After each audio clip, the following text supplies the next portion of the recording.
Last time we talked a wee bit about Fermanagh, and I'm sure by now all those muggers up in Derry are wondering when on earth I'm going to mention them. Derry is the second city of Northern Ireland, and although most people in Belfast and elsewhere don't seem to realise it, there's a great rivalry with Belfast. If you go up there for a visit, they'll probably greet you with, "Are you alright there, hey mugger?" The word mugger is just a version of mucker, used elsewhere in Northern Ireland. Your mucker is just your mate, and in Derry, your mugger.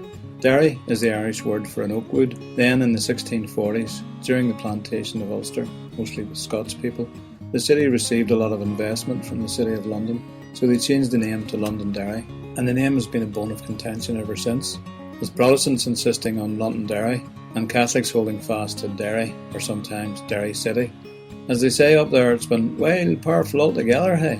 It's often referred to by Protestants as the Maiden City, from the time of the siege of Derry back in 1689, when 13 Protestant apprentice boys closed and locked the city gates against the forces of the Catholic King James, the King of England, Scotland and Ireland. The siege lasted 105 days and 8,000 people died out of a population of 30,000. But the city was never taken, hence the phrase the Maiden City.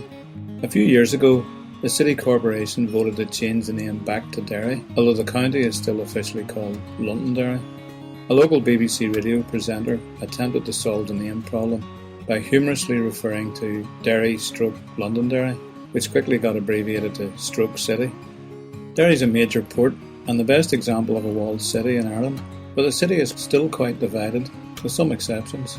Most Protestants live on the east bank of the River Foyle, the water side, and the majority of Catholics live on the west bank, the city side, which has the southern county of Donegal as its hinterland. So if you pay a visit to Derry City, and you're not quite sure where you are, maybe it'd be better referring to it as Stroke City, until you get your bearings anyway. I hadn't been to Derry City for a few years, and I'd arranged to stay this evening at the house of a local musician on the waterside. On the way up to Derry I stopped for a wee cup of tea at a friend's house in Knockera, and got talking of course, so it was kind of late when I actually arrived where I was meant to be staying, only to find the house in darkness and no answer at the door. I tried ringing from a phone box in the city centre, but no answer. Turns out this guy goes to bed at 9 every night and unplugs his phone. Okay, I thought, it's going to be an interesting night. I wandered just outside the city walls, beside the bogside. There's a pub there that friends of mine have played in, though all these pubs are now shut. I could hear Irish music coming from the next pub along, and then I spotted 4 people standing at a side door, which then opened. Before it closed, I quickly became the 5th person being let in after hours.